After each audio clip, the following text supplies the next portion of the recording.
Out Comes the Sun with Mariel Hemingway and Melissa Yamaguchi. Out Comes the Sun compassionately helps you navigate mental wellness practices that you can apply to your daily life. And we tell your story. And now, Mariel Hemingway and Melissa Yamaguchi.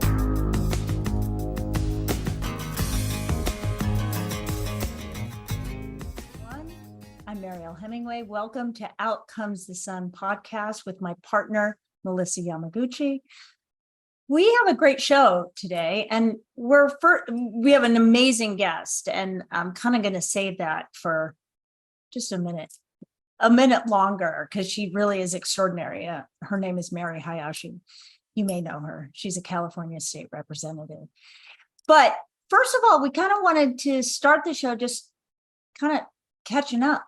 Melissa and I speak every day, and you know that because you've listened to our show. But so it's been an extraordinary time for me. I just wanted to kind of tell you about, I am now a grandmother. I think everybody knows that because I put some ridiculous thing on my Instagram about, wow, I've become a grandmother. I was driving from Idaho to California, and she had been in labor for 36 hours, my daughter, Dree. And anyway, I am now a grandmother, and I have an extraordinary little granddaughter named Luce Byra Hemingway Delisante, really Luce Delisante, which means light of the saints. So that's an exciting development. And the other thing is, I just got back from Arkansas, which is a place that I made a movie called God's Country Song, which is about a country singer, and I play a grandmother. It was kind of the prelude to my life experience of becoming a grandmother. So anyway, I wanted to share that with you, Melissa, because I just know that you need to know everything that's going on in my life. We do share everything, and your little peanut is one of the sweetest little things I've seen. I love all the pictures that you post. I'm glad you're able to share. You know, when I first had my children, I was always hesitant. Social media wasn't what it is today. No. But I was always a bit hesitant to give out too much. But I'm always happy and pleased that you're able to share a few snippets here and there of little baby. She's just a precious little soul. She is so, oh my gosh. And it's so funny because, and I remember this now, I remember so many things about the birth of especially Dree, because she was the first child. And, you know, it's also extraordinary. But I remember that kind of this deep falling in love. I mean, it's just so, and it's so profound, and the feelings are so strong that it's so sweet, because when I go to visit her and the baby, and it really is her and the baby, because I get as emotional about seeing the baby as I do about seeing my daughter being a mother. I mean, it chokes me up to even think about it. It's so, I mean, just to see how she is with her, but I'll be holding her and she misses her after like 5 minutes. I'm like, wait, what? What can I? Yeah, I get it. But I get it because you remember that feeling that you're physically, you're in pain, the pain of love. It's astonishing. And you're reminded as a grandparent of that, you know, that memory comes back, and it's so visceral and so powerful and beautiful. And she's, you know, my daughter's just doing an extraordinary job. I'm so proud of her. I really am. It's because, you know, it's not easy. It's not easy. No, it's not easy. But she had a good mentor. Well, she had a good mentor. Well, and you traveled home from Arkansas. I just got home from Texas. Mm-hmm. You know, where everything's bigger. And I spoke to a group of HR people who really been struggling with this whole, a lot of different regulations and rules are being placed on them, and they love their job, but there's this terrifying notion that you could make a mistake. Oh yeah. And it's not just making a mistake. An innocent mistake could easily get you in trouble if you say the wrong thing in your recruitment of somebody coming into your company. So there was a lot of stress on this group. And so when I went to visit them, you know, it was a motivational group, motivational talk, that I gave, and to lift their spirits. And I gave it the old college try. So I feel for them. You know, it's rough enough learning how to navigate right with each generation. because they're also Yeah. different. Yeah. Then to also have governmental and federal regulations, state regulations, government regulations, everything coming at you, it feels as though it's a very daunting task. And Yeah. good on the company for bringing their teams together nationwide and just giving them a big pat on the back and letting them know how honored they are. Yeah. Well, they have a perfect person in you. I don't know if any of our audience members have heard you speak, but you're an amazing speaker, but you're also incredibly funny, which is such a delight for, when, I don't know, when you're speaking and sometimes you're trying to pay attention and trying to get tips and but when somebody has humor and they infiltrate that humor into it, it makes it, I don't know. I think you take it in more when there's an emotional, visceral reaction to what you're saying, but you are an extraordinary speaker. So if anybody, that's how you and I met. I know. From me speaking, introducing you to the speaker. So we were speaking right and left and walking. You made me laugh so hard that I sat in the audience, and she was introducing me. And I sat in the audience and I thought, I want her to be my friend. She's so fun and funny. And I love laughter. I think laughter is like the most healing thing that you can do in your life, right? Laughter really is healing. It is the best medicine. Laughter is the best medicine. It really is. When laughter and then talking about love and my grandchildren. Oh, there's a Freudian slip. All my many grandchildren. Your daughters are listening going, what? I know. Laney's like, did I say something? No. That's my other daughter, by the way. Anyway, not married. Neither of them are, but that's a whole, I guess you don't need to be this day and age. Our generation was completely different. We were it's not the first time in history. No, that's true. That's true. That's true enough. Yeah. So yeah, it's been an incredible time. And now I'm down in California. That also is a big shift. I have come from, as you know, I was in Idaho for the last 2 years. I grew up there, but I had forgotten that winter is an incredibly long time. Winter goes on for 7 months. Let's just be honest about this. It is it's wonderful. It's extraordinarily beautiful. The air is so clean. It's so fresh. It's so amazing. But man, that long winter, bam. It'll test your gills. That's for sure. But you know what? I'm so selfishly so glad to have you back because I know you're just it's so far away from me, so I can. I know it's so good. Meet up at little favorite Johnson. It just tickles my fancy. So I'm selfishly glad you're back. Yeah, it's really fun, and seeing the sunrises in the morning and the cats. Yeah, I talk to you and I can hear the ocean crashing, and I'm like, okay, Mary, you're taking this too far. The ocean. Oh, and then your dog's trapped and tangled up with seaweed. I'm like, she's really diving straight into California, man. That was Daisy. I have a Yorkie who is a year old, and she somehow got some seaweed attached to her small little 7-pound body, and she was growling at it, literally like doing spins in the air. It was the cutest thing ever. Anyway, so yes, those are my mornings when I'm talking to you, and now I have crashing waves in the background. Very dramatic. It's so romantic. It's very dramatic. Full-fledged Californian, right back into it. Oh my gosh. Well, this is so cool.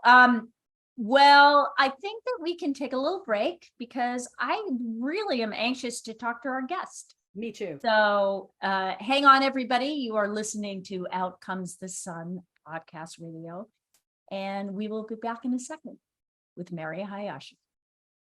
And we're so excited today on Out Comes the Sun because Mary Hayashi, our guest, is an award-winning author and is among this country's most accomplished advocates for gender equality.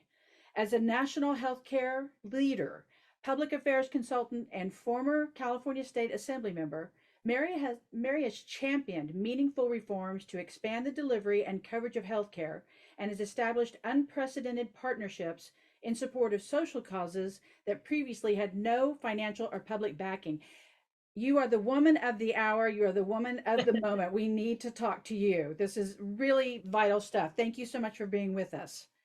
Oh, thank you, Melissa and Mariel. Such an honor to be with you today. I just cannot adequately express my appreciation to you and for both of you for doing what you're doing today and more.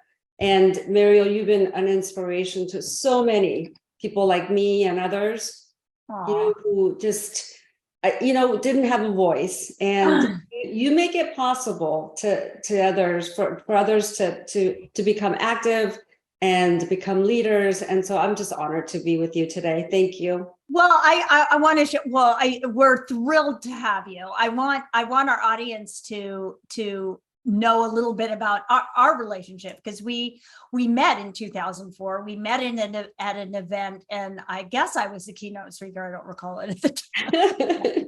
I remember meeting you and the impact that you had on me, and I remember you connecting with me, and we have kind of had a distant, but we've had a relationship over the years.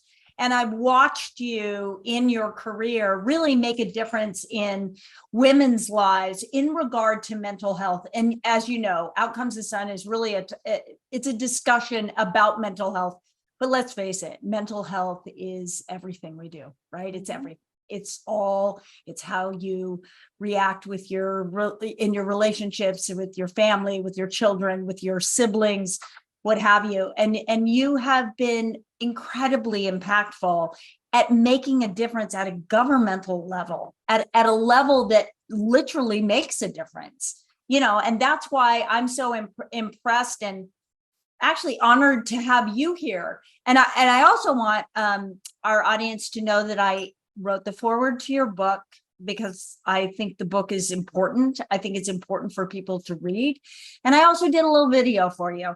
And I just, you know, what you're doing, as you know, and we could go on and on about, you know,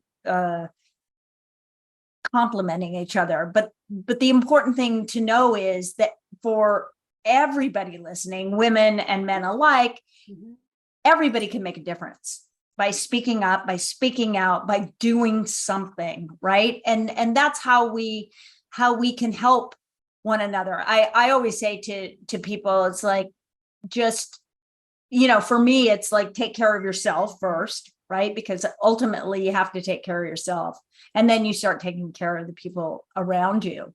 And that leads me to a delicate subject, because you come from a family not dissimilar to mine. There is suicide in your family, and that was kind of that led you on your path sort of to this mental health journey. And maybe you could tell us a little bit about what happened to you in your family, because it's pretty amazing and heart-wrenching.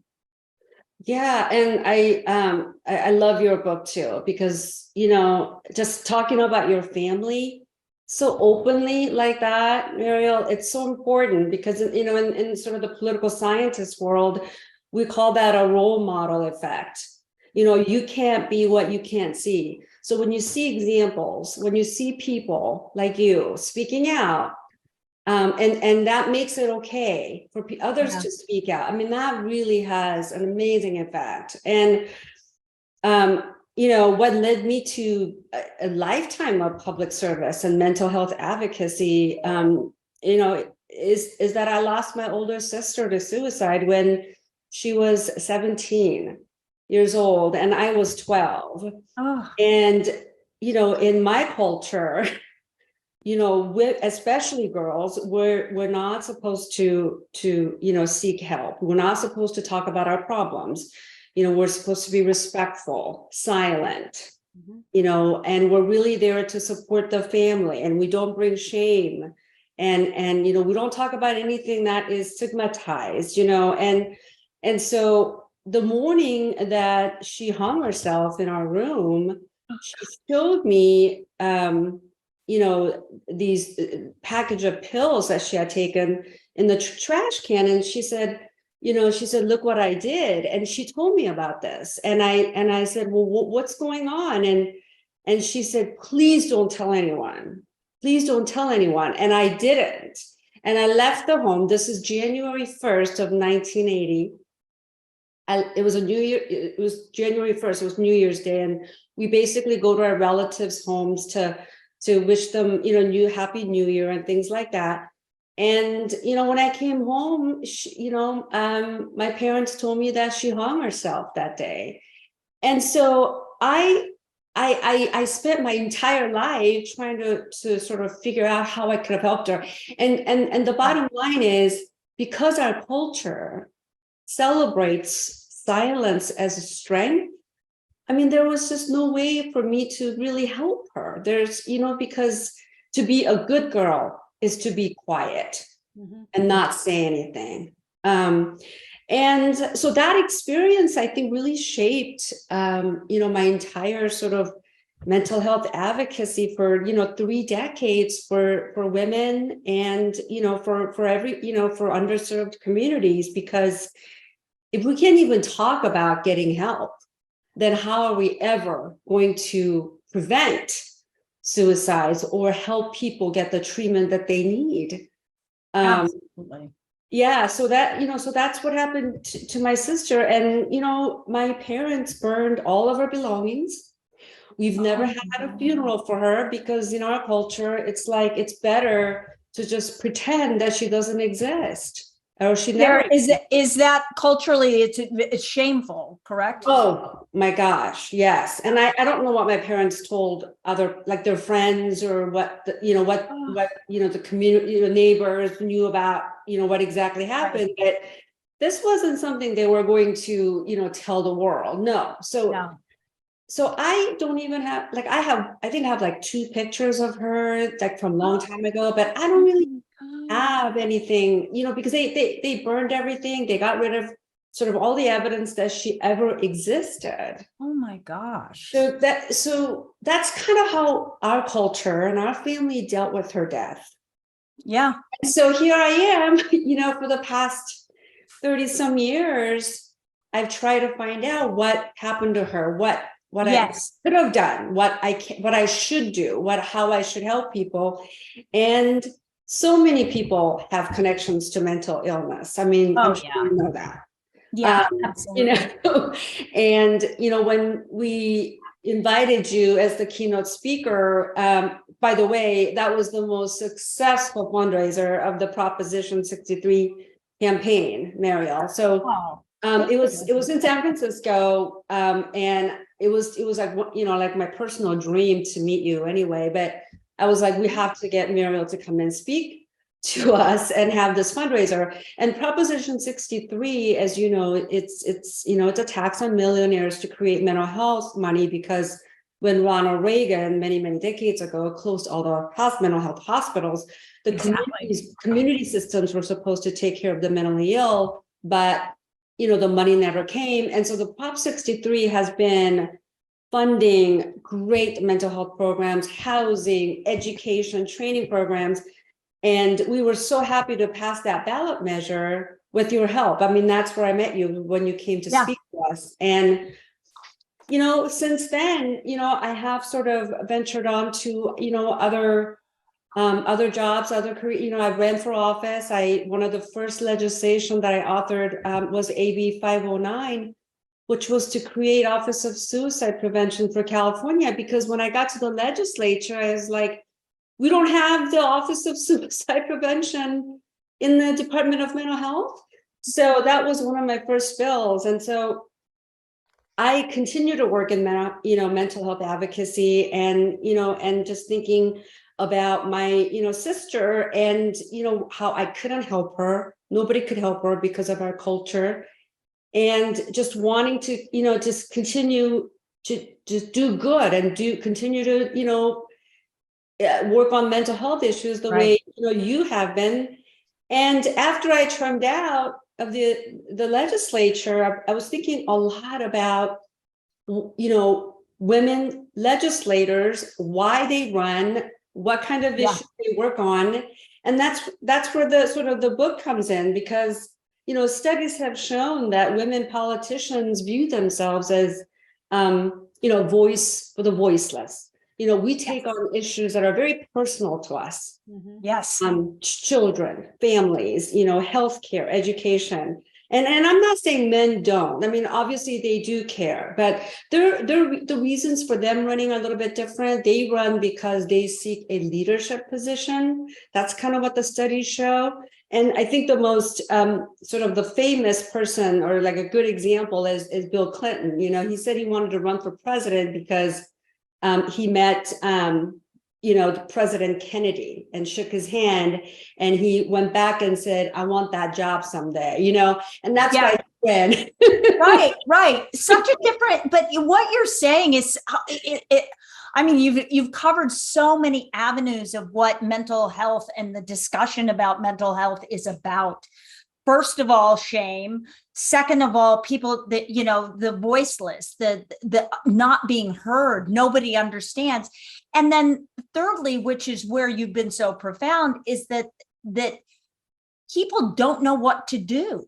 They don't know where to go. That's where Melissa and I came together and said, let's start a foundation.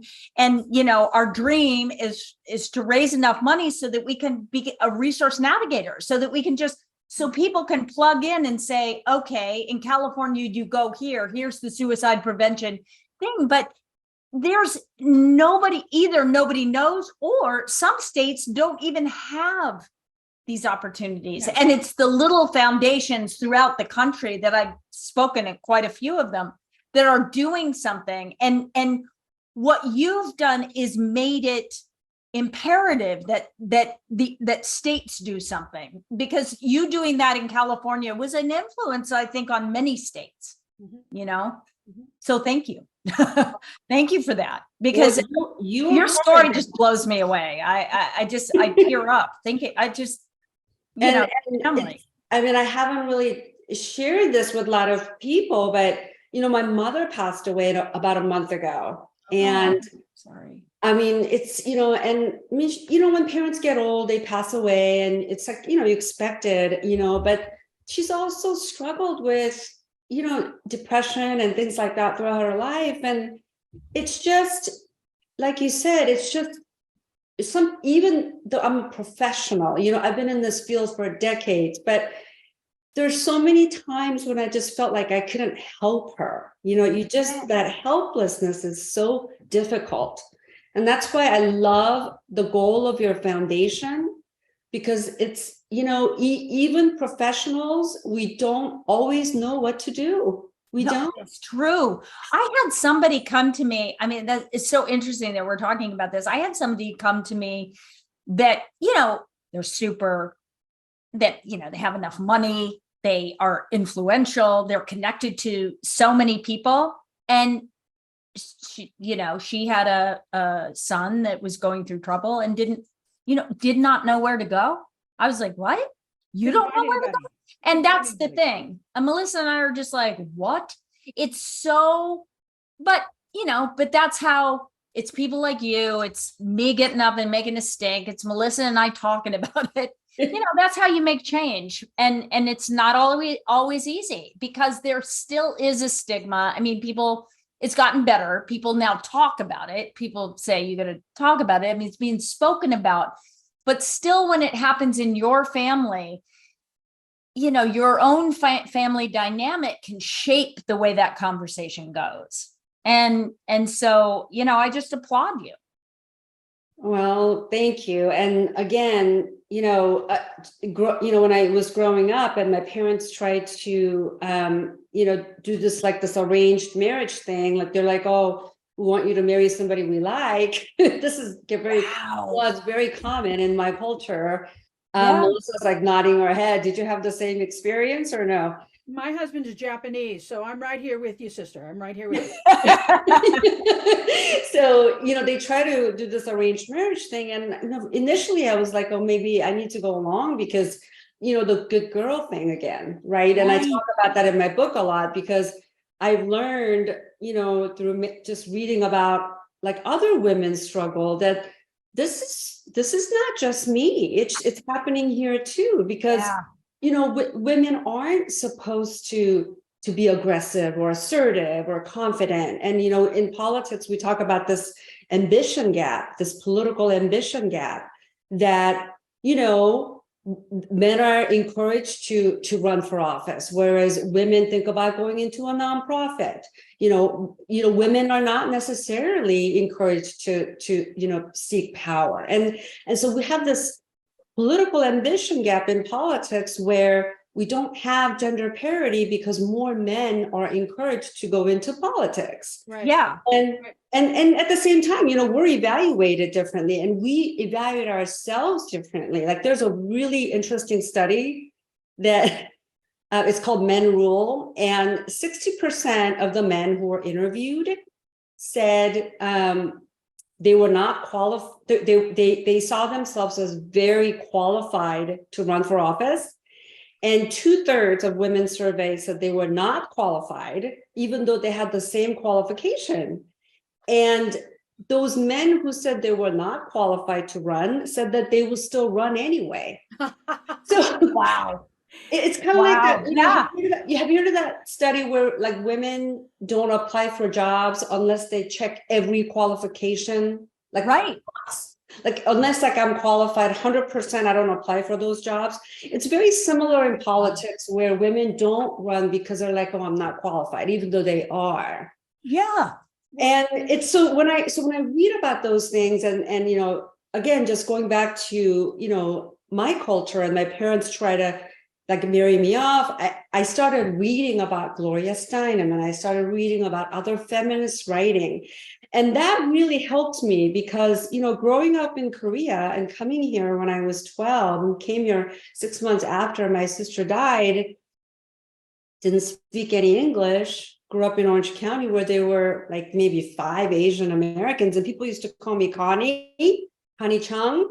That's my maiden name. And it was like, they didn't know any other Asian person. So that's what they would call me. Oh my God. And just growing up in that environment and really being isolated and not being able to talk to anybody about what happened to my sister, reading about what like feminist and Jane Eyre and these literatures were just, I mean, it was just so liberating to me. And I think that's one of the reasons why I keep wanting to write, because I don't really enjoy writing, but I keep wanting to write because that's how I want to help other women. Yes. I'm so inspired. You know, like when I read your book, I was like, my God, I just love the way you talk about your family so openly, you know, and it just takes so much courage. It does. Well, you're doing the same, and you're because doing you it on a platform. Whatever. I think we just love each other. For plum commitment.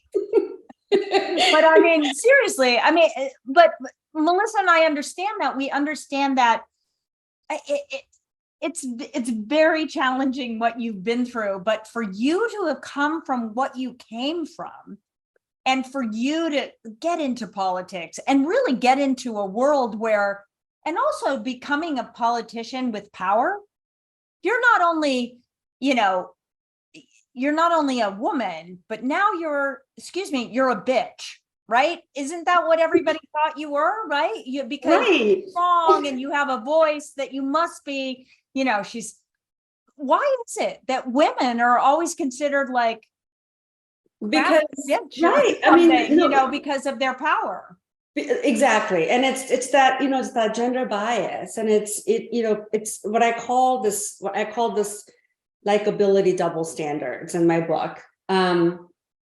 When this, you know, there's a very famous study when the media talks about women politician in any way, positive or negative or neutral, and mentions her looks, her appearance, her likability just plummets. Voters no longer see that person as a leader. I mean, it's a really big study that was done. And so, I mean, so think about that for a second, because I mean, like nobody writes about what Bernie Sanders wears, right? Like, I mean, we don't care what he looks like. We just love him, you know?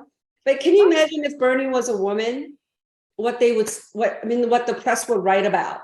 Right. What they would write about was the fact that he doesn't smile enough. Right.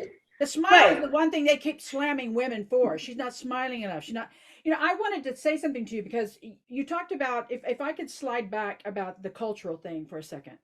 I met an older man, an older Japanese man who's passed, one of our, recently passed. He was a dear friend of my husband and mine. He passed away at 103 recently. And he told me the story of being in the internment camps. And prior to him being in the internment camps, his mother had passed away when they came from Japan. And then shortly thereafter, his father remarried. The new stepmother was abusive towards him. And so he would run away all the time. And then the father finally, and the stepmother said, we don't want to deal with him. So he was placed in foster care. And then he was sent to an internment camp. So you're looking at strike after strike after strike. And then the father passed away. So he had nobody.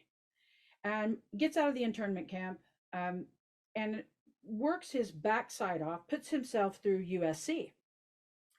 And he told me that he would meet other young Japanese girls that he'd like to meet, and he would take out on dates.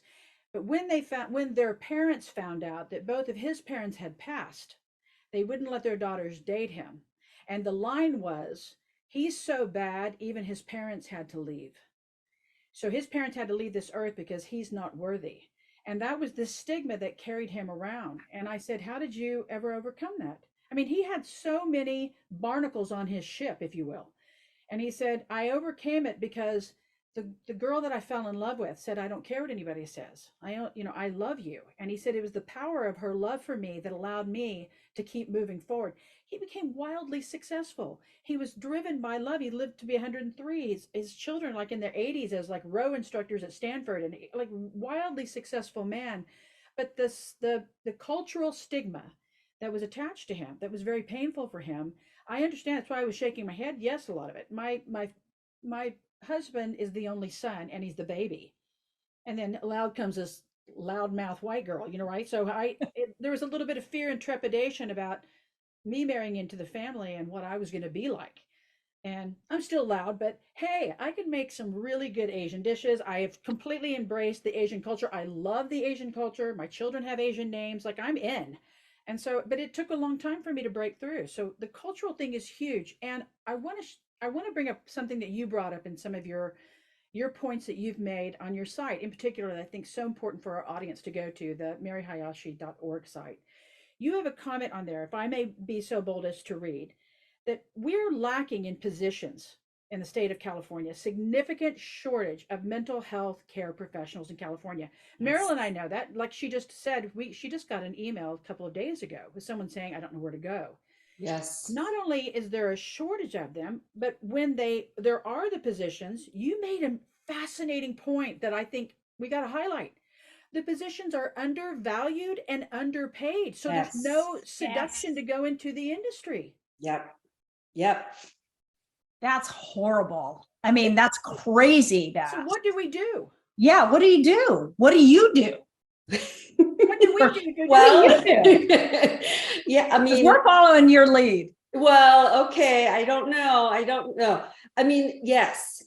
The mental health workforce issue is so huge, Melissa. I mean, right now, I mean, you guys, you don't need any more statistics, but I saw this big story about kids extending their stays in emergency rooms just because they don't know where to put these kids. They don't know what to do with them.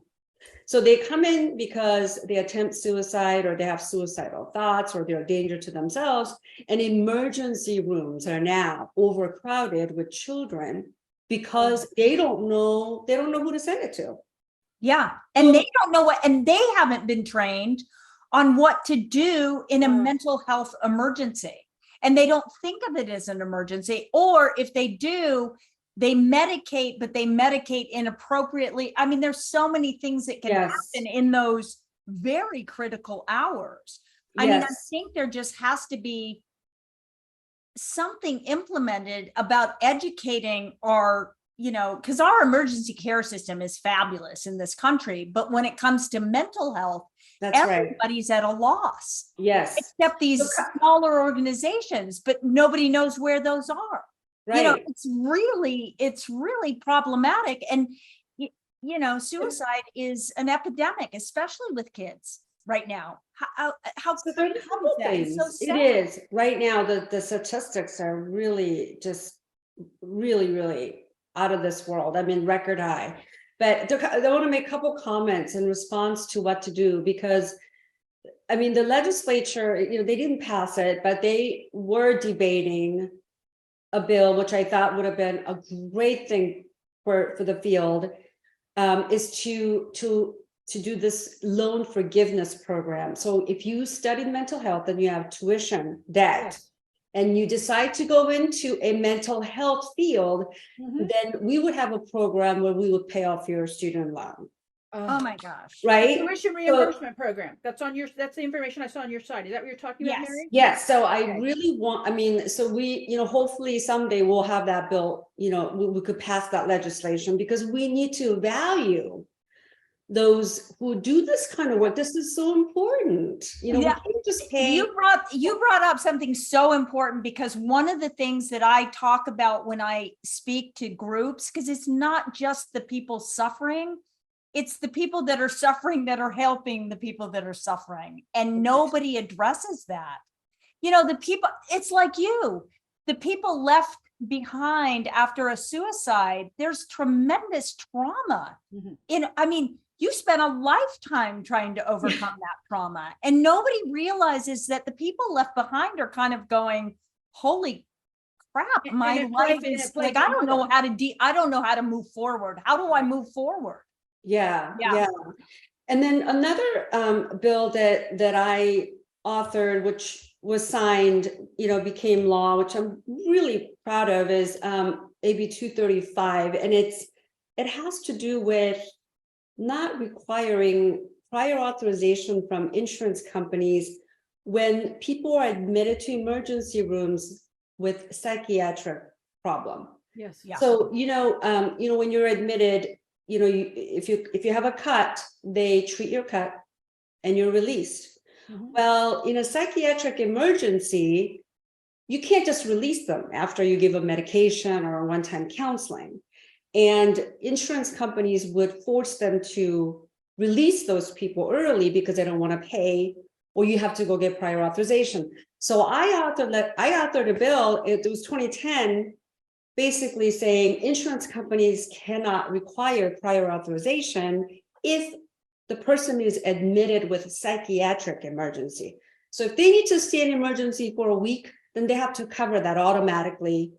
And the doctors and the hospitals don't need to get prior authorization from the insurer. So I'm really proud of that work that I've done. Oh, that's amazing. Excellent. Because when I see these kids stuck in an emergency room because they got nowhere to go, I'm thinking, oh, thank God, at least, they're being covered by their insurance. So I know the progress is slow, but I feel like, all of us, who care, we just have to keep going. We just have to keep doing this and make a difference in whatever capacity, whether in the legislature or through a book or, through your foundation. I think that's amazing. I want to help you. Please tell me how I can. Oh, you're amazing. You're helping us. You're talking about this helps us. And I also want to remind our amazing our amazing followers and listeners to get your book, because your book is extraordinary. Women in Politics. Go to maryhayashi.org to get your book, because it's very, very important. And tell us your call to action. So call to action in my book, because, women have to, when I interview these women about their journeys and their leadership stories and their lessons, and combining with the research that I've been able to gather to kind of put together this book, what was very clear to me is that the journey requires momentum, tenacity, and resilience. It's not this one magic moment. Yeah. It's this continuation. It's this like story. It goes on. I'm sorry to say. and the book is unique because it elevates the conversation around women's voices in politics. But what I try to talk about are things like my sister's death, mental health. You know, I have Yes. a legislator who, talked about her own experience with sexual abuse. Yes. So I try to talk about why women are in politics, why we do this, because that's really important. It and is. so my main message is that, role modeling is really, important, because I had a male mentor who got me involved in the Proposition 63 campaign, and he gave me the idea to run for office. And so it's not just about women mentoring women, but it's also men. We need men allies to help us. And the studies have shown that when men talk to other men about gender bias, they're more likely to listen, and comprehend. And so we need men to help to get to political parity. And also, in our world, we call this imagination barrier. We need to, like, we can't be what we can't see. And so it's incredibly important to be role models for others. And especially with the new younger generation of women leaders coming up, running for office, it's exciting, but it's a journey. It's not a one magic moment. So I'll just leave you with that. That's so true. Well, I bet you're a mentor to many. I bet there are women.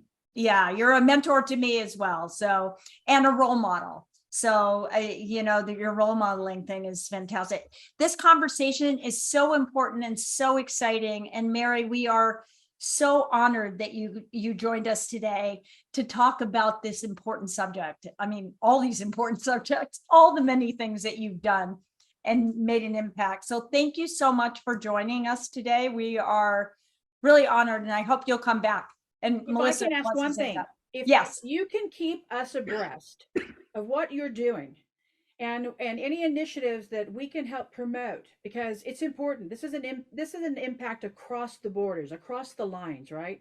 The lines of divination that have been placed before us, whether it's through race or gender or political or religious, whatever they are, this supersedes everything. So anything that you're working on that we can bring to highlight for our audience, please keep it in touch with us. We'd love to support. 100%. Oh, thank you both. Thank you. Thank you so much. It's just, I'm so excited that you're here. It's just so much fun. We'll have to talk later. We'll have to meet. Yes. I'm coming to Venice. I listened to your podcast from yesterday. I was like, oh, good. She's back in California. Now I can I'm back. I'm in your state, baby. You come. Yeah, and I loved your, by the way, I loved your 7 Doctors podcast. Oh, yeah. Episode. Oh, good. I love that, because I think one thing that we really need, professional women, are those simple things that we can do every day to just be well, Yeah, 100%. Breathing exercise. I was like, hello, just I know. I love that episode. It's the simpler things that are the ones that we should do, and it's the ones we forget to do. We think there's some. It's kind of like you were talking about. It's not one magic day. It's not one magic solution. It's like a combination of all these different things. So anyway, Mary, thank you so much. You're an amazing guest. You're an amazing woman. Please go to maryhayashi.org. Order your book. It's amazing. Thank you. And I did write the foreword. I'm just going to say. Don't leave anybody. Out Comes the Sun is coming back with a beautiful tip from Melissa Yamaguchi on Feng Shui. So good. Welcome back to Out Comes the Sun podcast. What an amazing guest she is. I mean, come on. I feel so connected to everything happening. I feel like I'm right in the middle of DC, right in the middle of Sacramento, and I'm 10,000 miles away. But just to be connected with somebody who's so on the pulse of what's happening, I know. And I love, what's really great about her she does kind of cross that gender gap, because she's very good about giving lots of statistics, which guys I know they love to hear want to hear what's going on. I'm more emotional. I just want to hear the stories, like when she talks about her daughter and her family, getting rid of all of her things. That blew my mind. Oh my God. It made me think of my friend Francis and how people wouldn't let their daughters date him. So there's this incredible shame. Yeah. Yeah, it's heartbreaking. It's Listen, and her mother had depression later on in her life, so that she probably had she depression. carried it with her. Yes. Yeah, forever. I mean, I'm sure, and never could deal with it. And so many cultures are still in that predicament. Yep. Let's go to a different note. I want you to give this is a new thing in our podcast. We're going to have a little tips. And our first is coming from you. I want you to talk about Feng Shui today. And I want you to give us a little tip on something. More than happy to. Yeah, so please. We're going to be hitting this every week, but the tip that I want to share with our audience today is the Feng Shui of your bedroom. And I didn't say your boudoir. I said your bedroom. So in Feng Shui, your bed is your haven, and it is for everybody. But in Feng Shui, we focus on the energy of your room. So the tip is I want you to focus on your sheets, the temperature of your room, your mattress, your pillows, and the quality of light. Is there a lot coming in your room? The sound in your room? Those are good health tips that I know you give in the 7 doctors. But in Feng Shui, that's also a very huge tip in Feng Shui, is to understand that when you get into your bed, the Feng Shui tip is to have everything else blocked out, just where that bed becomes a cocoon and embraces you so that you can rest peacefully and approach tomorrow rested. So I did a speech recently where I was telling the audience, I don't spend a lot of money on shoes and purse. I'd really put it more into the sheets, into the pillows and the mattress. And I just got blackout shades, which if they were a person, I would divorce my husband and marry him, because what they have done for my life is so massive. It's just amazing. And so the Feng Shui tip is not a lot of pictures in your room. Interesting. It's the energy of the faces on you. And I've had people say to me, but I've got a picture of my parents on the side. I've got a picture of my kids on the side. Find another spot for them if you can. If we're going to follow the true Feng Shui, the room is supposed to be a haven, and it's supposed to cocoon you. So not a lot of mirrors in the bedroom. No, nothing on the ceiling, but you're supposed, because it's all a time to relax and put your investment into your bed, into your environment of your room. Ensure that it is conducive to your sleep. I love that. That really, and you actually told me today, and I was really worried because I just put a plant in our new apartment. I put what, and you were like, well, as long as there's not more than one plant. So I have one. Not as long as there's not more plants than people. More plants than people. That's what you said. Inmates to run the asylum. You've got to have, everything's got to be measured and in control. Okay. 2 people, all right. 2 plants, like that. Got it. Got it. Okay. Yeah. Well, it's wonderful. And it's very interesting because this is a new apartment. We don't have a lot of stuff, and I didn't bring, tons of pictures and stuff like that. I sleep so well in this room. And now I'm kind of getting the picture of why I sleep so well. Be sure to come right back. Out comes the sun. We're going to have Mariel Hemingway offering you one of her amazing, glorious tips on health and wellness. Come right back. Okay. So my tip for today, since we've really been talking about mental health, and if anybody's out there suffering, and I'm not a doctor, I'm not trying to prescribe or tell you what to do. This is not a professional tip, although it's a tip that has helped me and helped some friends in the past. If you're ever feeling incredibly anxious or depressed, and I'm not talking about psychosis, I'm talking about just, regular depression that we all come up against in our lives, or anxiety. One of the greatest things that I have learned to do for myself is to go outside, literally go outside, get my bare feet on the ground, either on a beach, the sand, a dirt path, or just my backyard in the grass, right? If it's not winter where you are. But get your feet on the ground, ground yourself, because that electromagnetic field that's coming from the earth helps to get rid of the neuroinflammation, which is brain inflammation, so that you can actually get rid of those negative thoughts. The other tip for anxiety or depression is, while you're barefoot, if you can, and you're not afraid of it, walk around a block, walk around your house, walk around your neighborhood, because anytime you move your body, it changes the way that you're thinking. Yes. So if you're depressed or you're anxious, if you move, it will change. You may not feel perfect, but it will change. And then the third thing that is a part of this, if the sun is out, get light in your eyes. Light into your eyes is huge to helping make you feel better. Those three things, I'm telling you, a friend of mine, and a really quick little story to highlight this. A friend of mine was on Instagram posting a story, and it was so, I was like, what is wrong? He was crying and he was posting, right? It was a story. I think it was live or something. I called him immediately. I said, are you okay? He goes, he lived out in the Pacific Northwest, and it had been raining for, I guess, weeks and weeks and weeks, right? And I suffer from SAD, which is seasonal affective disorder.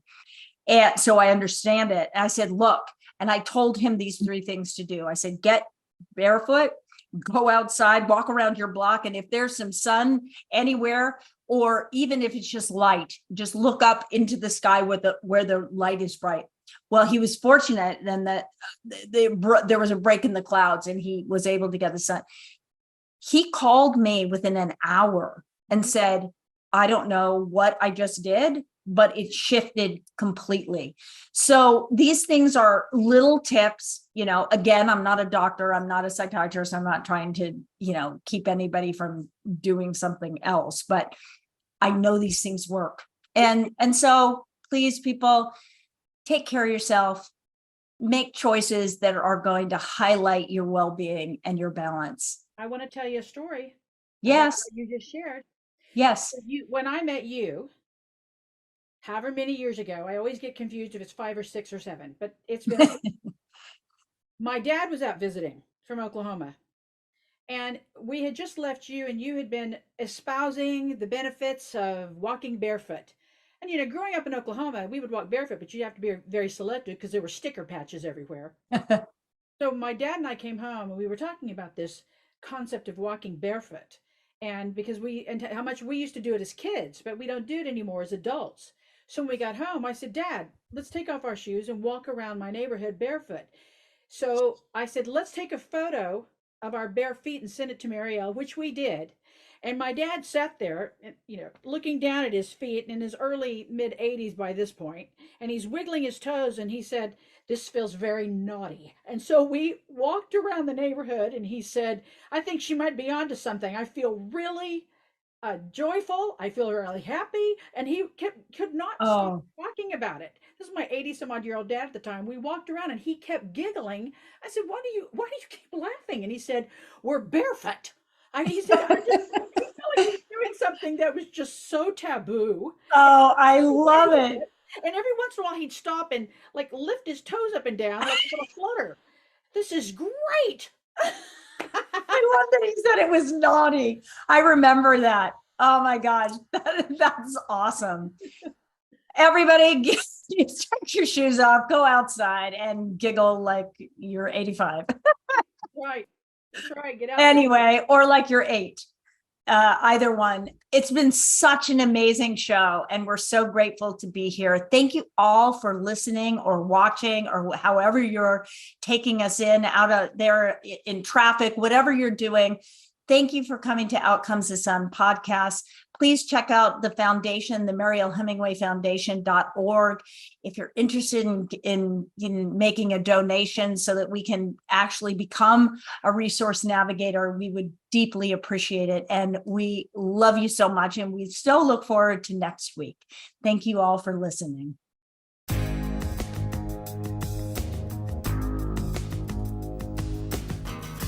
Out Comes the Sun has been a production of Evolve Entertainment. Hosts Mariel Hemingway and Melissa Yamaguchi. Executive producer Jeremiah Higgins. And sound engineer and producer Richard Dr. D. Dugan. Thank you for listening.